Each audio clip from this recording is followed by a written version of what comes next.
हैं कि एक और व्यक्तियों को चुनाव हुआ है जो कि गांव का विकास करने के लिए, वो है वार्ड सदस्य। पिछले 1.5 सालों से वार्ड सदस्य बैठकर क्या कर रहे हैं, तो साथियों हम आपको बता दें तो वे इनको पद को खत्म कर दे, नहीं तो इनको कुछ काम कर। आप सभी का बहुत बहुत स्वागत हमारे Everest coaching centre YouTube channel में। तो साथियों आज हम आपको बात करेंगे कि वार्ड सदस्य की जो भूमिका जो पिछले 1 सालों में, लगभग 1 साल नहीं 1.5 साल हो चुके हैं, बिहार में पंचायत चुनाव हुए और बिहार में पंचायत चुनाव लगभग 1.5 साल जब कंप्लीट हो चुके हैं, तो पिछले 1.5 सालों में वार्ड सदस्यों की क्या भूमिका रहा है और पिछले 1.5 सालों में बिहार में जो है ना पंचायती राज व्यवस्था का क्या काम चले हैं। तो साथियों तो इसके बारे में हम आपको बता दें तो हम आपको बता देते हैं कि बिहार सरकार जो है ना पंचायत को विकास करने के लिए जो है ना गठन किए हुए हैं क्या चीज की, पंचायती राज व्यवस्था। जान लीजिए पंचायती राज है, ग्रामीण क्षेत्रों में पंचायती राज व्यवस्था है और शहरी क्षेत्रों में जो है ना वो नगर निगम है। जान लीजिए शहरी क्षेत्रों में क्या है तो नगर निगम है। जान लीजिए पूरे बिहार में लगभग जितने भी नगर निगम है वो सभी में भी नगर निगम के भी वार्ड के मुख्य पार्षद, और जान लीजिए ये नगर पंचायत में हुआ और नगर निगम में जो होता है ना मेयर और उप मेयर का भी चुनाव लगभग नहीं 100% कंप्लीट हो चुका है। और जान लीजिए पंचायती राज व्यवस्था का चुनाव हुए बिहार में लगभग जो है ना कितने ईयर हो चुके हैं, तो लगभग 1.5 वर्ष पूरे हो चुके हैं। जान लीजिए लगभग 1.5 वर्ष जो है पूरे हो चुके हैं पंचायती राज व्यवस्था को चुनाव हुए, और 1.5 वर्षों में बिहार में जो पंचायती राज व्यवस्था के अंतर्गत जो है ना कुछ योजना चलती है जो कि पंचायत के विकास के लिए। तो पंचायत के विकास के लिए किस प्रकार से योजना चलती है, तो जान लीजिए पंचायत के विकास के लिए जो है ना कुछ योजना चलती है जो कि ग्राम पंचायत के मुखिया के अधीन होते हैं। पंचायत का विकास जो है ना मुखिया जी के अधीन होते हैं। और जान लीजिए इसी में पंचायती राज व्यवस्था के अंतर्गत ही प्रखंड का जो विकास जो होता है ना, वो प्रखंड का विकास करने के लिए जो है ना आपको जो होते हैं ना पंचायत समिति के अधीन होते हैं। जान लीजिए लेकिन अब इस सब में सारा का काम चला है, ग्राम पंचायत का विकास मुखिया जी कर रहे हैं, लेकिन इसमें बिहार सरकार ये शायद भूल गए हुए हैं कि एक और व्यक्तियों को चुनाव हुआ है जो कि गांव का विकास करने के लिए, वो है वार्ड सदस्य। जान लीजिए जो कि ग्रामीण क्षेत्रों में ग्राम के विकास के लिए वार्ड सदस्य का चुनाव किया गया है और वार्ड सदस्यों का चुनाव हुआ है और पिछले 1.5 सालों से भी वार्ड सदस्य हैं अभी। जान लीजिए लेकिन पिछले 1.5 सालों से वार्ड सदस्य बैठकर क्या कर रहे हैं, तो साथियों हम आपको बता दें कि जो है ना बिहार सरकार की तरफ से अभी वार्ड सदस्यों के लिए किसी भी प्रकार का कोई महत्वपूर्ण कार्य नहीं दिया गया है और न कोई नॉर्मली कार्य दिया गया है। और आगे हम बात करें तो इससे अच्छा कि बिहार सरकार को या तो वार्ड सदस्यों को किसी भी प्रकार का क्या दे, या तो पावर दे दे, और नहीं तो इनको अगर सरकार कोई काम नहीं देना चाहते हैं तो क्या कर दे, इनकी पद को खत्म कर दे। यानी कि पद को क्या कर दे, खत्म कर दे, क्योंकि फालतू में जो वार्ड सदस्यों को जो 500 रुपए की महीना जो दे रहे हैं बिहार सरकार, ये तो उनका वेस्ट जा रहा है। या तो वे इनको पद को खत्म कर दे, नहीं तो इनको कुछ काम करने के लिए दे। अब बात आ गई कि वार्ड सदस्यों को क्यों नहीं कोई काम दिया जा रहा है, तो वार्ड सदस्यों को जो पिछले वार्ड सदस्य अगर कुछ गलती की है, चाहे कोई भी चीज की है, तो उसका सजा इस बार के वार्ड सदस्यों को तो नहीं भुगताना चाहिए बिहार सरकार को। क्यों, हम लोग भी जानते हैं कि जो 7 निश्चय योजना चला, तो 7 निश्चय योजना में सरकार का कहना है कि 7 निश्चय योजना में बहुत सारा गड़बड़ी किया गया वार्ड सदस्यों के द्वारा। तो हम आपको बता रहे हैं कि 7 निश्चय योजना के अंतर्गत जितने भी कार्य हुए, तो उसमें बिहार सरकार जो है ना वार्ड सदस्यों को स्वतंत्र रूप से भागीदारी नहीं छोड़ा था।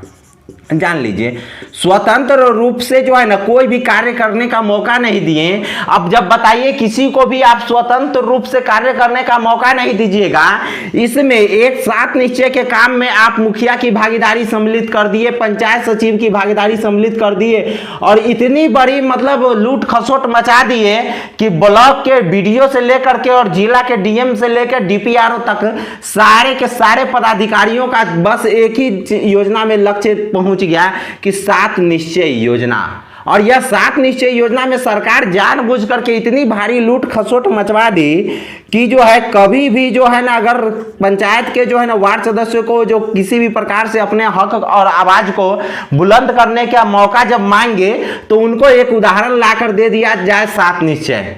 तो जान लीजिए, अगर आपको लगता है कि 7 निश्चय योजना में केवल और केवल एक यही व्यक्ति है गड़बड़ करने वाले, तो जान लीजिए आप उसका अब पद खत्म कर दीजिए। इससे अच्छा इस प्रकार से आप चुनाव करके और उन लोगों को, बिहार के लगभग 1,14,000 वार्ड सदस्यों को जो है ना, 1,14,000 लगभग वार्ड सदस्यों के जो आप जो है ना भविष्य को बर्बाद कर रहे हैं। क्या चीज में बर्बाद कर रहे हैं? क्योंकि जो है ना इनके ऊपर में अब लोगों का विश्वास खत्म होते जा रहा है कि भाई आप वार्ड सदस्य केवल नाम के बन गए, आप कोई काम हमारे नहीं कर रहे हैं। अरे भैया, जब इनको कोई कार्य दिया जाएगा तो ये करेंगे, लेकिन अभी तक तो इनका कोई कार्य नहीं दिया गया है। लेकिन अगर बात करें कि पूरे बिहार में 1,14,000 वार्ड सदस्यों में ऐसा हाल है, तो ऐसा 1,14,000 वार्ड सदस्यों में नहीं है। अब कैसे नहीं है, सो उस चीजों को हम लोग जानेंगे कि जो है बिहार में कुछ ऐसे वार्ड सदस्य भी है जो अपने हक और अधिकार को जानते हैं। अब अपने अधिकार को किस तरीके से जानते हैं?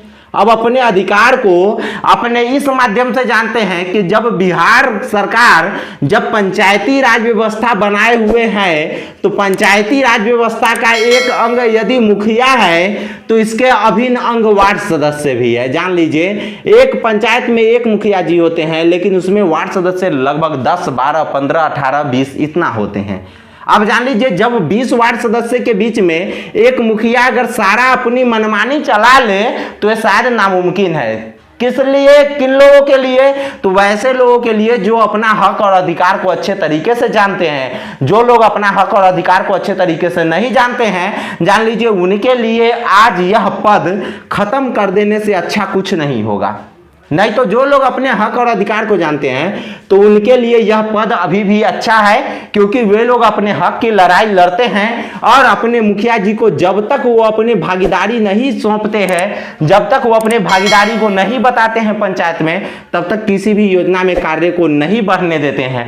और बिहार में आज एक नहीं, बहुत सारे ऐसे वार्ड सदस्य हमारे जान पहचान के भी हैं जो मुखिया जी से अपने हक की लड़ाई लड़के और अपने कार्यों को सफल किए हैं। अपने भले अपने खुद से नहीं काम करवाएं, क्योंकि उनके 7 निश्चय में किसी भी प्रकार का भी कार्य नहीं दिया गया है, लेकिन 15 बीत हो, चाहे सष्टम बीत हो, चाहे कोई भी बीत हो, मनरेगा का कार्य ही क्यों ना हो, उन सभी में उन लोगों ने मिलकर के कार्य किया है। क्यों?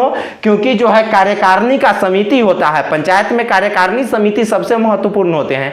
कार्यकारिणी समिति के बिना मंजूरी के एक भी काम पंचायत में नहीं करना है। और उन कार्यकारिणी के मीटिंग को जो है ना, बिहार सरकार के वो ऐसे वार्ड सदस्य जो अपने हक और अधिकार को जानते हैं, वे बिना कार्यकारिणी के मीटिंग को बिहार में अपने पंचायत में किसी भी प्रकार के कोई कार्य नहीं करने देते हैं।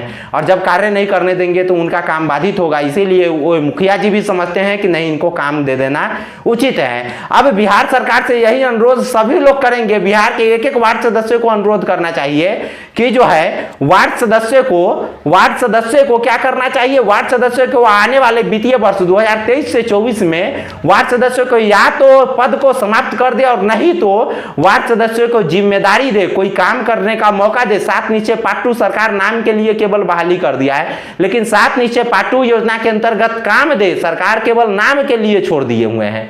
लेकिन 7 निश्चय योजना पार्ट 2 का काम दे, ताकि लोग भी अगर जीते हैं 5 सालों में तो कुछ करके अपने जनता को दिखाए, ताकि वे दोबारा प्रतिनिधि बनने के लायक रहेंगे। नहीं तो जान लीजिए बिहार की जनता इस प्रकार की है कि कहेंगे कि जो नहीं, आपने क्या काम किया है जो आपको हम वोट दें। और यह सवाल पूछना भी लोगों का जायज है, जान लीजिए। तो हम सभी लोगों से यही हम दरख्वास्त करेंगे कि आप लोग अपने हक और अधिकार को बुलंद करने के लिए सभी लोग एकजुट होकर के, एक मत होकर के, और एक कैंपेन जरूर चलाए अपने जिस माध्यम से हो। हमारे वीडियो के नीचे कमेंट करें कि किस माध्यम से आपको अच्छा लगेगा कैंपेन, तो हम आपकी मदद करेंगे और आप लोग खुद इसको लेकर के अपने हक और अधिकार को लेकर के मजबूत हो और आवाज उठाए। तो धन्यवाद, फिर मिलेंगे नेक्स्ट वीडियो में, तब तक के लिए जय हिंद, बाय बाय।